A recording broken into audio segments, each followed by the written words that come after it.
السلام علیکم ورحمۃ اللہ وبرکاتہ۔ رب اشرح لی صدری ویسر لی امری واحلل عقدۃ من لسانی یفقہوا قولی۔ الحمد للہ رب العالمین والصلاۃ والسلام علی سیدنا محمد خاتم النبیین وعلی آلہ واصحابہ اجمعین۔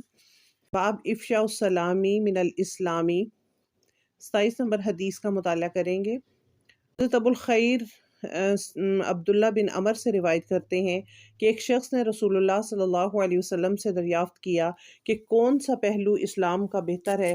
آپ نے فرمایا کہ کھانا کھلاؤ اور ہر واقف اور ناواقف شخص کو سلام کیا کرو۔ اس حدیث سے معلوم ہوتا ہے کہ اسلام زندگی کے تمام پہلوؤں پر حاوی ہے۔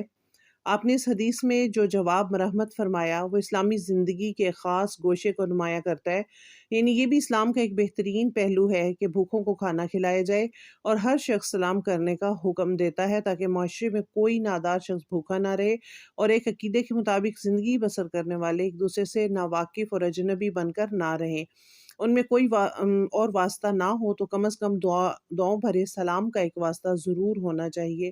تو اللہ تعالیٰ ہمیں صحیح معنوں میں اس حدیث پر عمل کرنے کی توفیق نصیب فرمائے۔